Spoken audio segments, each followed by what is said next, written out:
Afternoon, everybody. Welcome back to another DaaS Weekly Sales Workshop. Um, we will kick it off and get right into it. What I want to do today, a lot of these workshops, I bring a particular lesson or subject matter. This week, I want to do a little more of a Q&A, at least to start off. And I kind of want to do somewhat of an impromptu one. We can gear it towards sales and sales stuff, but something I don't think I talk about in one of my other areas of expertise, and something that goes in alignment with our sales, is our messaging. So I want to talk a little bit about that today to an extent. But did anyone that's currently on the screen, I see Matthew, Eddie, Kelly, I think there's a couple people. Oh, let me open back up the waiting room. Sorry. But anybody currently, did anybody hop onto this workshop for a specific question or a specific purpose or anything you're working on? If so, type a 1 in the chat so I can call on you. I want to start with that and just see if there's any pressing questions or anybody hopped on for anything specifically. And if that's not the case, I'm going to go through some messaging stuff and some best practices around that I don't think I've covered on many workshops recently, but so nobody hopped on with a specific question or anything that they want help with right now specifically.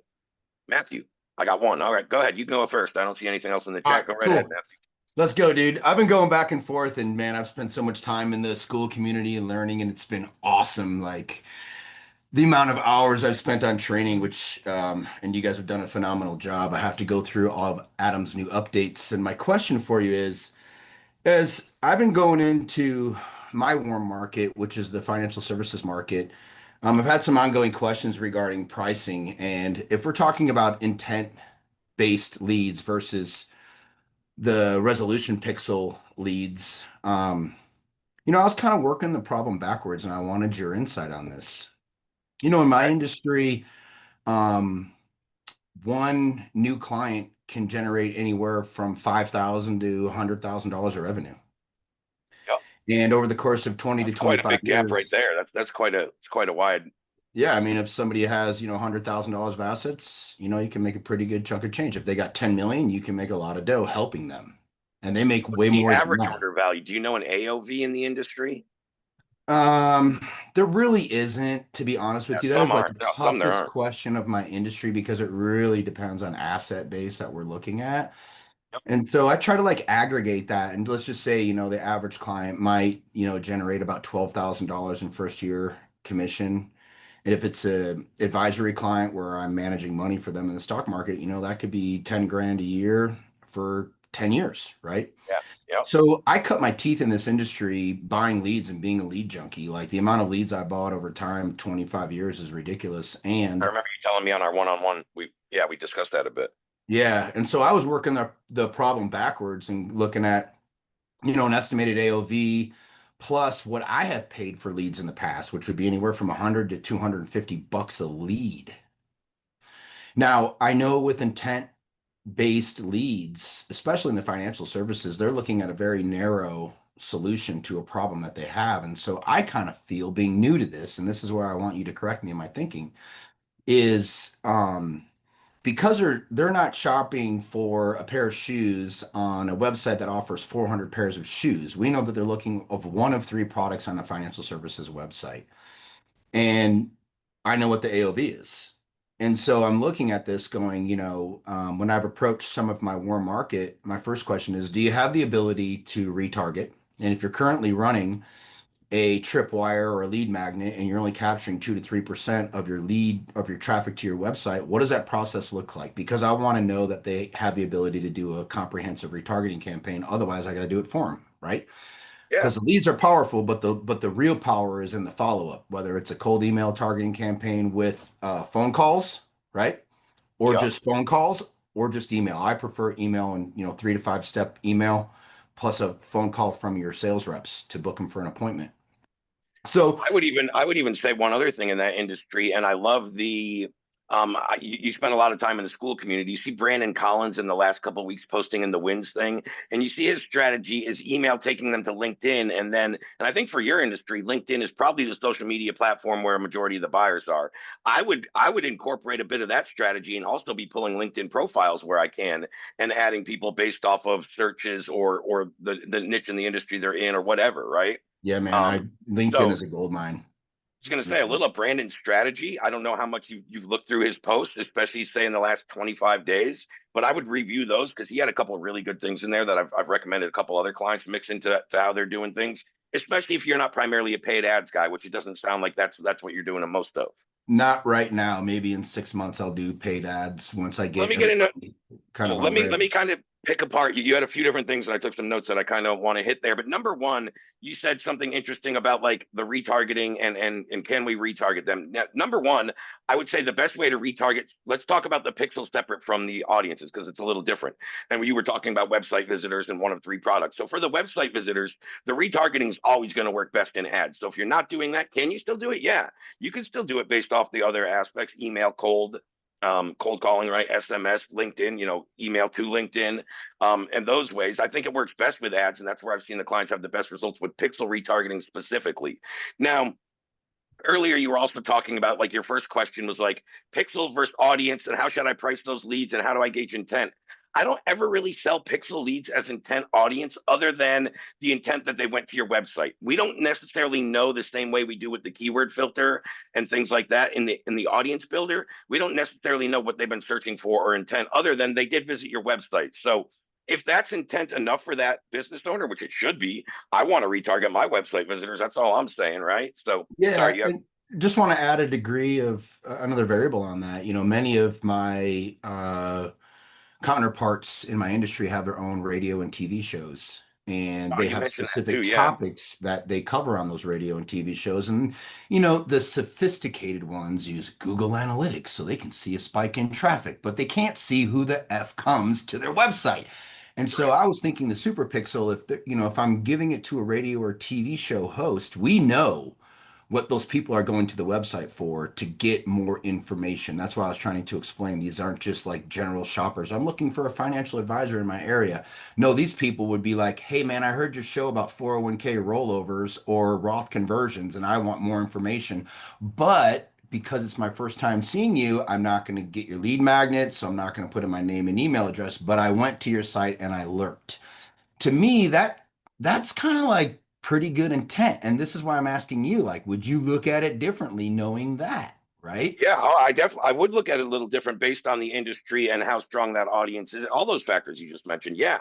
Yeah. Again, but I still think that's a conversation with the business owner. He knows his people, so he knows the people going to his website are valuable and potential, very specific buyers and or want information at least very specifically on certain things. So yeah, I'm just saying it's a little different than an intent audience like you can build in the audience builder in terms of Right. what they've actually searched. But Right. for most brands, and again, I had a client come to me last week that's trying to put a pixel on a guy's website, and the guy said, "I get 30,000. I ran this workshop and drove 30,000 people to my website, and not one of them made a purchase. So why would I want any of them back?" Now, to me, what I kind of led off this call with, that's a significant error in messaging. If I ever ran something that drove 30,000 people to my website and didn't get a buyer, I have very inconsistent and non-congruent messaging. Why are those people going to my website if they're not actually interested in my stuff, especially at those numbers? So there's nothing we can do to help people if their message sucks. You know what I mean? That's something I always reiterate to people. Well, that's one of the products that we offer is an elite psychographic buyer profile that's 120 pages rather than a two-paragraph demographic that most businesses buy, which makes their retargeting and all their advertising hooks, lines, headlines, email bodies, all of their offers like the highest level written by the highest level copywriters. But I digress. I'm going back to lead cost here. So I'm trying to like make a number one an incentive plan for potential buyers, which would be like, hey man, I'm not going to make you do a 3 or 6 month commitment on lead program that you're just trying out. But if you want to have a non-commitment month to month, you're going to pay full price for a lead, which is $130. If you can handle 200 leads a month, you can do the math on what you'll pay. After that, once we've proven after 1 or 2 months that this works, then here's your pricing tier. And if you commit to a 3 month, instead of spending $130 a lead, I might offer them at 110. And if you commit to a 6 month contract, I might offer it at $100 a month rather than 130, just to lock them in.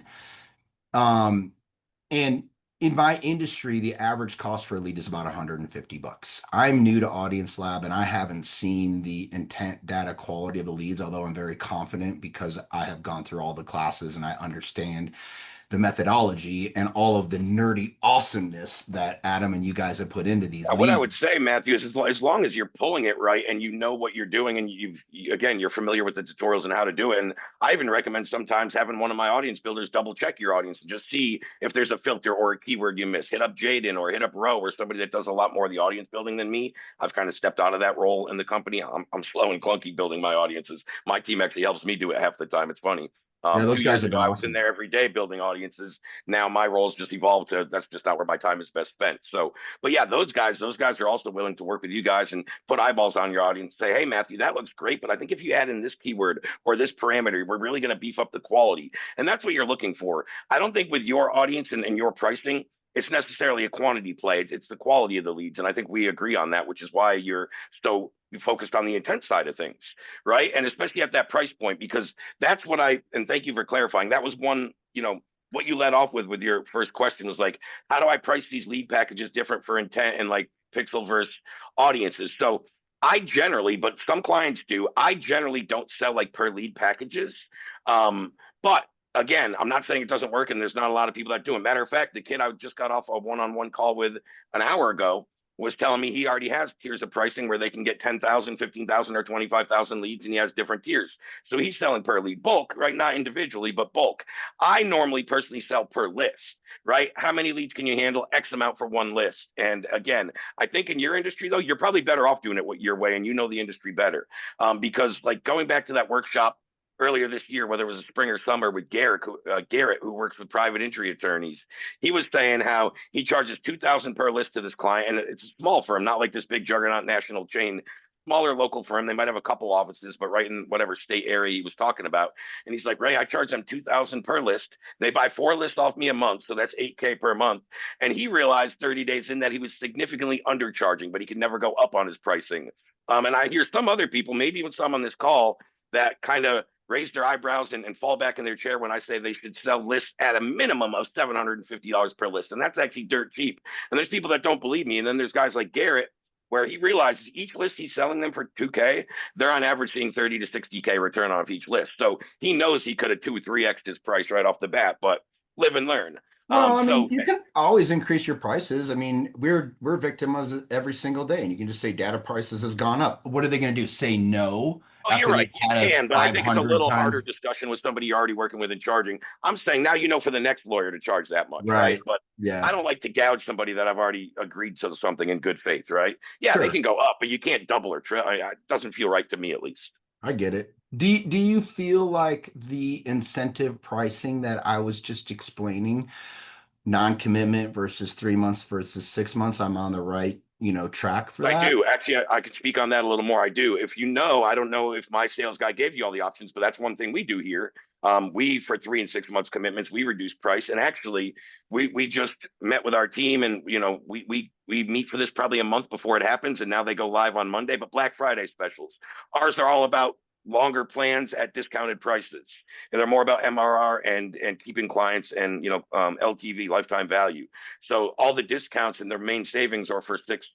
Actually, we even gave more discount on our 6 month package than our 12-month package just to get a little incentive into our 6 month program. But either way, we're doing a 15% off pricing of tier one packages, 20% off tier two means 6 months, and then 18% off tier three, which is 12 months. So very similar to what you're doing, just different percentages, maybe. Yeah. I think once I get my feet a little bit more wet and see the results in my verticals that I'm working in, then I'll be able to, roll out those commitments a little bit longer. But this is great, dude. Like you helped me get a little bit further along on pricing. I just, I don't want to underprice and I'm not into gouging people at all. But I certainly don't want to leave money on the table, just like any responsible entrepreneur, you know? And you know the industry and you paid it in the past, so you know Yeah. what's par for the course. No, I mean, having that is the base knowledge that a lot of people don't have. They go into an industry that they weren't in and try to set pricing. It's like you either got to go do your research or come from that industry to really know it. You know what I mean? One of the other things that also gives me a little bit more confidence is I know my ability to write retargeting campaigns and how awesome they are. And I will not work with a company that doesn't have the ability to do very robust cold email retargeting with somebody physically calling. Nothing beats somebody physically calling. And I think that the quality of the lead plus the quality of the follow-up. If I'm teaching them as opposed to them just buying leads off the street, off the internet, and nobody's teaching them retargeting or giving them the exact copywriting language with the most Because they're going to be using effective some chat headlines. GPT script or something that's going to, yeah. Right. And the scripts that my bots write that are expertly trained blow ChatGPT out Oh, I'm of the sure. water, man. So that's a So big part of it. And that's a big it's part of it. huge. And again, that goes back to one other thing I think I mentioned on a lot of these calls when we're talking about like what we do for the clients. Do we just provide the data? Do we provide the data and retargeting? Do we help with messaging? You have the ability to do more than some people, but I always say it's very important to make sure you're working with the right level of establishment with a company so you know that they have the bandwidth and the infrastructure to actually capitalize on this data. I don't like to work with businesses that want me to come in and be their savior. I just want to throw something into their engine that's already working and give them better results. You know That's what I mean? exact. So I think a lot of people are trying to come in like, hey, I'm your savior and I'm going to save you. Like, if you want to be that for a company, you better take a partnership Yeah. stock in the company, right? If Yeah. you're going to be that invested instead of selling them a $2,000 list or whatever. But Yeah. come in and look for companies that are, hey, when every time I get into a conversation with a prospect, especially from your guys' perspective, the reseller, not from me and an audience lab, wholesale company, but from your guys' perspective, I go in and I say, hey, Matthew, so you guys are currently doing whatever, 200K a month in revenue. How do you currently acquire a client? And what's your acquisition process? Well, Ray, we run ads, email, cool. Now, like, I know they, you know what I mean? So having that conversation, I think a lot of people skip right by that. I think you're right too. I mean, thankfully, in my 25-year sales career, I've had incredible sales trainer, and I was always trained to interview and don't, Exactly. ask a lot of questions because then I can use that information, to overcome any objections or handle them before you even come up. And Yep. listening and then using emotionally connected stories has been the number one way that I can help anybody in any vertical that I'm working in. And most importantly, I think it was just yesterday that somebody said on one of the AL calls, like, if you're, because I originally just wanted to sell data, bud. I didn't want to do agency level stuff. I did not. I didn't want to do emails. I didn't want to do all this other stuff. But I think I'm going to have to. And I think me personally, just speaking for me, I think it's a little bit irresponsible if I have the tools to be able to make really slick retargeting campaigns or cold email campaigns.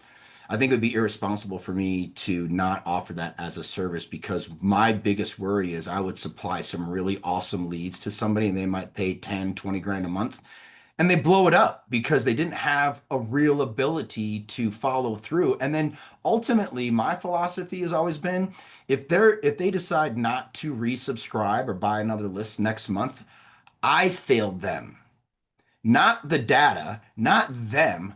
I failed them because I didn't teach them what was required in order to increase their maximum conversion rates by training them a little bit on cold email and training them a little bit on retargeting and maybe even writing a sales script with one of my expert level bots for their callers to use when they call to increase their conversion rate.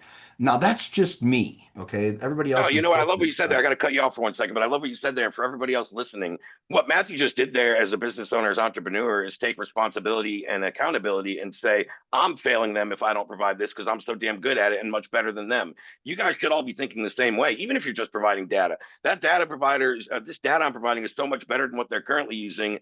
I'm doing them a disservice by not reaching out and not working with them.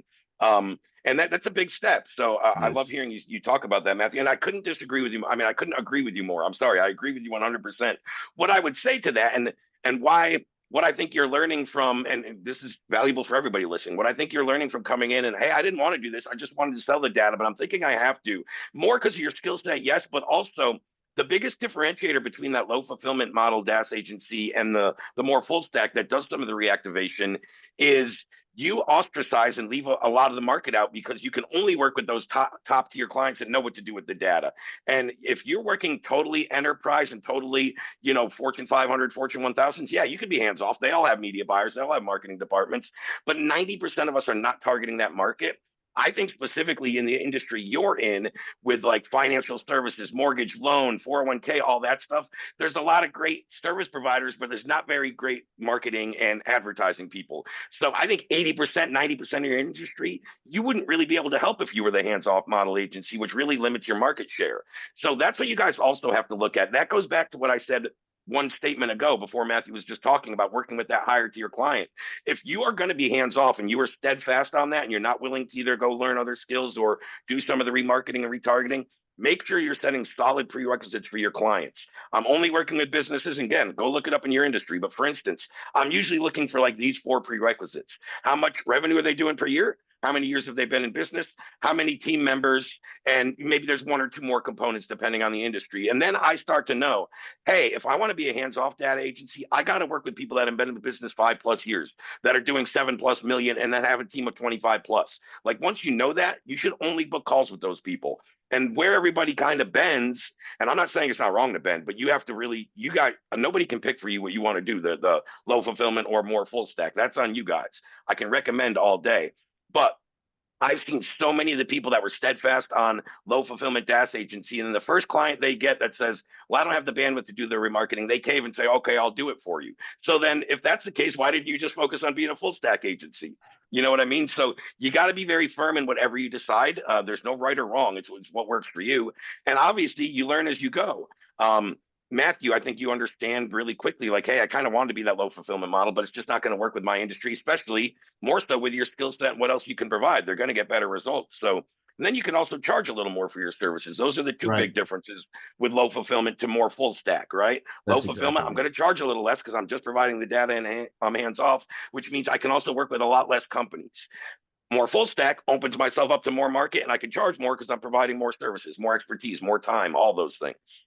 Well, I think it will all come into play, really honestly, Ray, once we're able to automate all of the processes. I'm still learning like all of the automations that 11 Labs has the ability to do, like our list uploads and stuff like that. I've done Jaden's class about how to have AI curate your list for you, which is freaking awesome. And I've got Yeah, that that was process cool. down. But I know as like I increase automations, then as far as like onboarding new clients isn't going to be a big deal. And I'm going to add one more little nugget for everybody on this call, and that is I've learned from my sales trainers over time that if I push my prospects away, they are like clamoring to do business with me. So, for example, in my financial services practice, when people come in as a referral and I don't advertise, I've done referral only for 10 or 12 years. I tell them, look, straight up, I don't know if I can help you. I'm willing to have the conversation. And this is a two-way interview. I'm interviewing you just as you're interviewing me, because thankfully I'm in a position in my life that I don't have to work with everybody. So if you're not nice and you think you're going to come in here and bully my staff, I will walk you out. Yep. I will walk you out. That's it. Like I don't play with that stuff. Now, I've kind of taken that with Audience Labs where like I'm pushing my prospects away. I've got some Fortune 500 level stuff for you, but I'm not sure you're ready for it. Do you mind if I ask some questions? Because I don't think that you can handle this. And they go, of course, any business, I'm gonna be like, what do you I mean can I handle can't it. handle this? Yeah, I of can course. handle Yep. this. I'm the man. I'm Yeah. the woman, right? That And reverse so psychology and the cognitive dissonance that happens in their brain initially.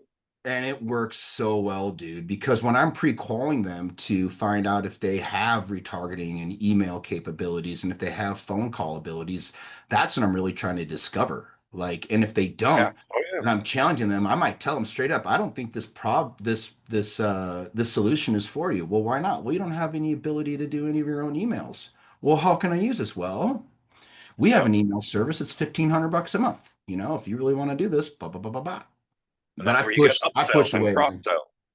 Yeah, that's where you get upsells and cross sells. So, guys, I know about half of you on this right now hopped in, since we started, and me and Matthew have been going back and forth. I started this with saying, if anybody hopped on the call, and even to piggyback off the conversation you've been hearing, do you guys have any questions or anything you showed up this workshop to specifically? Either type a 1 in the chat or put your hand raise emoji up on the screen so I can call on you. And there's one more thing that you kind of jogged my memory on, and I love your your dedication and your skill set in sales. And you talked about having a great sales trainer, all the methods you've learned and what you've used. And it brought up, and I mean, we're all very similar. That doesn't matter where you get your sales training. If you get it from a good ethical person, you might have different verbiage and terminology, but it's the same approach and same strategy kind of built into that. So when Matthew was talking about that, and especially with this being a sales oriented workshop anyway, let me give a couple of my takeaways of what he said that really go into, my methodology in sales and my approach. And again, I always, and anybody that's ever worked with me or been on my sales teams, I'm very ethical and integral as a sales rep. I don't like that strong arming and closing people that aren't a good fit and just those tactics to get more cash collected that lead to bad customers wrong fits, chargebacks, yada, yada, yada. Like, that's not good. I actually teach reps. One thing I teach reps is if this guy's not a great fit and you know our software, or you're not sure our software can help them, I'm not going to say you know it can't, but you're not sure it can help them, don't even make an offer. Don't even make an offer. Like, don't make an offer to somebody that's not an ideal fit or you can't see this working for in the first month or two. If that's the case, or you have that inclination at all as a rep, give them some training, get them into our free group. Let's level them up to the point where they are ready to enroll, but don't make an offer to people that can't really benefit. Or anybody that's a service provider, if I'm on a call and somebody tells me their problem and I know somebody else can solve it better than me, or there's a better product, I don't make an offer. I refer them to that person because it's the right thing to do. And I would rather the person get the right help. So I'm a little probably different than a lot of sales trainers that may not repeat that or may not have that same feeling. But I think something that they'll all agree with, and some of my main principles is what Matthew kind of jogged my brain and made me jot down here. And I want to reiterate. Number one, in the biggest foundation of my sales approach and how I teach it, is telling isn't selling. Meaning, anything you want to scream out of your mouth to the prospect, you need my service. This list will, you need to ask the question to get them to say that out loud. Ray, I need your service, rather than me tell them you need my service, right? So anything that's coming out of your mouth, if you are smart, you listen, ask the right questions and actively listen, you can ask the right questions that will get them to say, yeah, Ray, yours is the better way to go. Yeah, Ray, this service would help me get to 20K a month instead of 10K, whatever we're talking about there. So number one, telling isn't selling. Figure out how you can ask the questions to get them to say that. And one basic train of thought is like, hey, how do you currently acquire a client? Well, we're doing ads and emails. Okay, you're running ads and emails. What's your acquisition cost?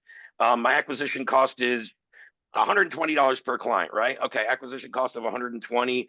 And what's your average order value?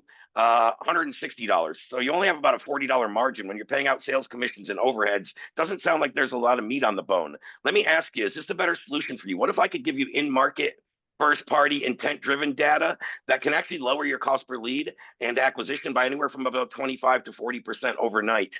And then you would have more margins on your back end. What's a better way to run your ads going forward? The way you just told me or the way I told you?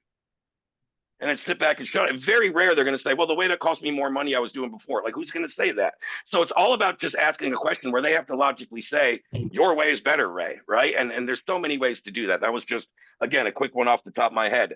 The other thing Matthew brought up, and the other two components below telling isn't selling, which is kind of the foundation of what I teach, but tie downs and temp checks. So by actively listening on every sales call I've ever done, I jot down just 2 or 3 very specific notes, and that's what I tie them back down to at the end. He might say, Ray, I've been struggling to get from 50 to 100K, right? And then later, when I drop the price, I might say, hey, this is how much to help you get that goal. And he's going to say, well, I don't know if I can make a decision today. I don't know if this is the right fit.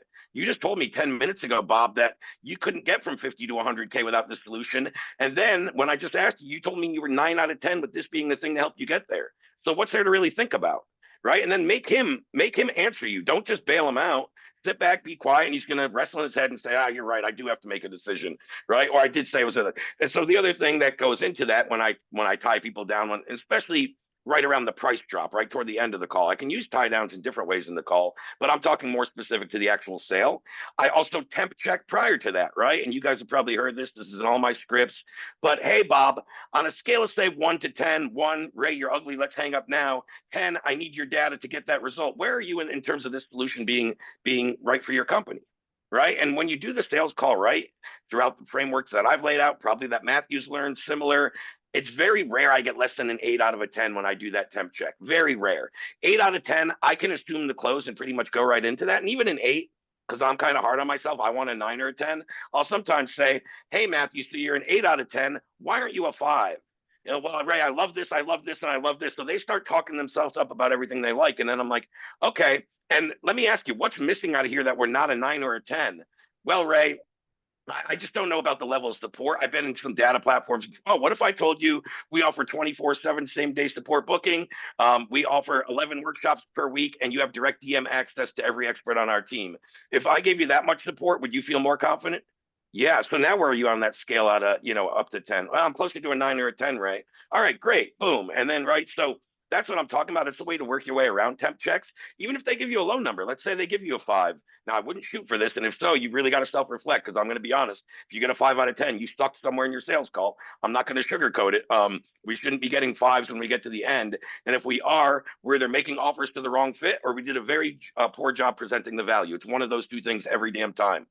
So you got to look at yourself. But even when I get a 5, hey, Bob, why aren't you at 2? Why'd you give me a 5? Well, Ray, I thought you did this. At least want them talking themselves back up and try to get the momentum back in the sales call. So that's a very good tactic that a lot of people overlook. I think the second one I said is pretty common. Hey, why aren't you a 9 or a 10? What's missing? And hopefully you guys are already doing that. But I don't think a lot of people go for that lower one and get people to say what they liked about it, right? So those are very good. And then the last thing Matthew talked about is, I call it the push-pull mode, right? You push somebody away by pulling the offer, or you say, as you getting past the diagnosis and discovery phase of the call, hey, Bob, based off everything we discussed here today, I don't necessarily think you're the right business for this software. With where you're at, I would recommend doing this or this and getting your revenue up to here, and then come back and speak with me.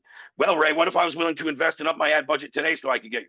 Well, if you're willing to up your ad budget, maybe we could and they pull themselves back in because I pushed them away and pulled the offer at the table. It's very similar to what Matthew was saying. So I think all those things are just very good overall sales tips, tactics, strategies that you guys should be implementing. And by myself reiterating here weekly or bi-weekly or whenever, it just gets drilled in our brain a little bit better. Matthew, anything to add to that?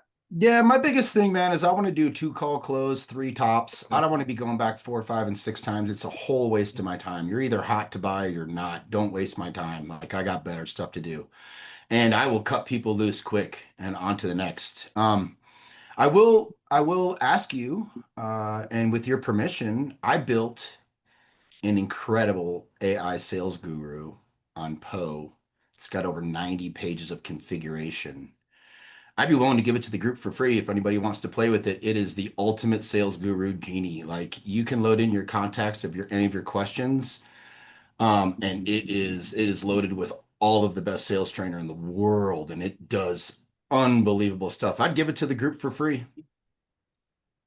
That's awesome. Yeah. It has no memory, so I can't see what anybody's doing. I just would There's give it as a there's gift. people typing in the chat here. Sure, would love to see it. Would love it. Yes, please. Fun. Yes, please. You got 4 or 5, 6 people interested. So There you yeah, go. It's yours there for you go. free.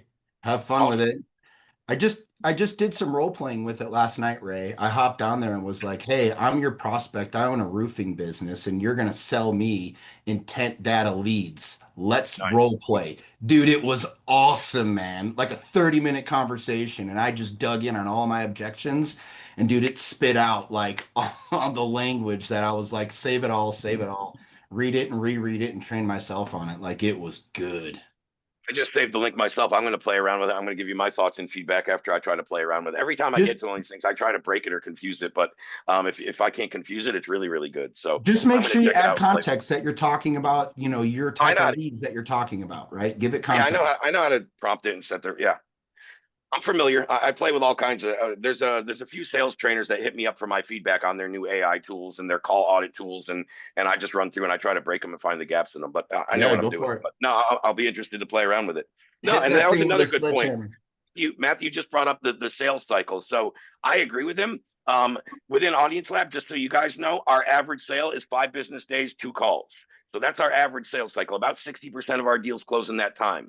Do we get occasional 1 call close? Yeah, we do. Do we have some that go outside of 5 days in the third call? Yeah, we do. But I'm pretty happy with 60% closing in a 2 call, 5 business day sales cycle. So that's number one. And I think the other thing he mentioned there that I am very big on too is decisiveness. I don't want somebody to play around and yeah, set another meeting. Yeah, call me back. Yeah, this. It's like either tell me, yeah, I want to move forward. This is interesting. And when's the date? Or no, F off, Ray. I'm not going to do it. Like, I want one of those two. I will hound somebody until they tell me to F off if they're being indecisive, because at least I know the answer then. I can move on to somebody else. Don't think it's a bad thing to make somebody hold them accountable to making a decision, because a lot of people will just string you along and keep telling you what you want to hear. And you'll be like, oh, I got this guy. He's going to close in 2 weeks, and you're putting his cash in the bank. Guess what? In 2 weeks, he's pushing it off another 2 weeks, and then he ghosts you when you set up the appointment. Right? All those things are going to happen. So keep a tight window of your follow up. Don't let a prospect off the hook without telling you no, I'm not interested, or setting a date and picking and booking another call or making the purchase and moving forward. Um, I've always said that's the strongest quality in like my A player sales reps. Now we all know that's a select few. If anybody knows anything about the high ticket sales game, most of them aren't A players. I would say out of all the ones I've worked with, both inside my own companies and coaching other teams, maybe 15 to 20% are actual A player sales reps. And what I've noticed, the biggest skill about those people is they're more than willing to hold somebody accountable to a decision that's going to better their lives, whether that's causing friction or internal strife with the person. They actually push on that. They want to make people uncomfortable on the sales calls, whereas a less skilled person wants people to stay in their comfort zone on a sales call. The more you get comfortable with skills and the more you can push people outside the comfort zone, believe it or not, the more deals you're closed. And you don't know how many of those times those people come back and say, Ray, thank you for holding me accountable and making me make a decision because now my life is different. My business is better. My relationship, whatever it is we're selling. But you got to hold people accountable to what they told you, what they want. Because they might say, I want a great marriage, or I want more money, or I want more clients. And then you're like, okay, I can help you get that. You show them the value. You're like, hey, it's $2,000, $5,000, whatever your price. And then they're like, oh, I need to think about it. Do you really want it or not? Because you told me you did. Hold them accountable. And then, I always go with this one. I think everybody's probably heard this sales analogy, but when it gets to price and they start to say, well, I'm not that sure about it, yada, yada, yada, reiterate, use one tie down question, whatever one's applicable. Like I gave you guys a couple examples, and then say, hey, Bob, if you had a stack of money right next to you, 5K right there, and you could hand it through the screen, would you enroll and get started? Oh, so it is just about money and capital. Okay. What if I can make it make sense today on a payment plan, or at least are you open to discussing your budget? So whether it's next week or next month, we can set up a time when it is good for you to enroll because I don't want to take your mortgage payment away. So let's be honest with each other so we can get you the help you need when you need it. Right, guys? Those aren't hard discussions. People thank you for those. But so many people stay out of finances. Like you'd be surprised. I've had people literally screen share and show me their checking and savings account and what's available. And I'm like, okay, so you got that and that available. Are you willing to allocate this much if I could get you started in onboarding and then we set you up for another payment? Yeah, Ray, I'm willing to do that. Great. Right. So there's ways to also work with people. I'm not saying like necessarily always go that route and always offer all those pay options, but hold people accountable and dive into their finances. And if you always help somebody make a decision that's best for them, they're going to come back and thank you for that. And I'm always very honest with people. I don't want somebody's last $5,000 if it's going to miss their fucking mortgage payment or their child support. Like I would never enroll that person. I'd say let's build out a game plan when you do have enough and go through their budget. It might be a month or two down the road, but you treat people right, they're going to come back because no one else is doing that. No one else is doing that. They'll try to take their money right there on the spot and don't care if they're homeless next month. I think that's just all very important for people to know and understand. Thank you. Does anybody have anything else? Let me go back to the chat. I didn't see any hands Hey, raised or any real quick, number ones down there. hey Ray, how do you open this? How do I open what? The Poe document. I haven't clicked Do it on for it yet. Matthew. Matthew dropped. I only copied the link. I haven't even tried it yet. Oh, okay. Matthew, how do you open this? It's a link to Poe, and you'll need a Poe subscription. I think they're $20 a month. I Oh, would get okay, I paid on got you. that. So Okay, I if you got you. have Poe, then you can hop in there with that. Okay, perfect. I appreciate it, man. Thank you so much, Matthew. Yeah, sorry, Kelly. I don't offer it for free, but I don't make any money when you buy a Poe subscription. But No sorry, worries. man. All Yeah. right, have a good one. Awesome. Good answer. Let me check. Go make money. Thanks. Good news. Well said. Mine open. There you go, Jen. Hey, Jen. Long time no chat. How you been? Are you just in the background listening? Hi, guys. Well, if we don't have any other questions, I'm not going to dive into another aspect of a lesson. I think we'll end this one a little early this week. Normally, we'll go through, more of a Q&A, but when there's no questions, that means I'm just teaching so damn good that you guys are all making as much money as you need. So job well done. No. But if you guys need anything in the future, don't hesitate to reach out. But yeah, I don't have anything else to cover specifically today. Matthew, thank you for actually bringing the basis of today's conversation and engaging and sharing your expertise. Everybody enjoyed it. Thank you for sharing that link with us. And hopefully you got a little more clarity on what you're focusing on, but that's my goal here. So, all right, brother, everybody have a good one. And as always, I will upload this replay into the sales channel within school, but before the end of the business day today. All right. Bye-bye, guys. We'll catch you next week. Thanks, Eddie. Appreciate you.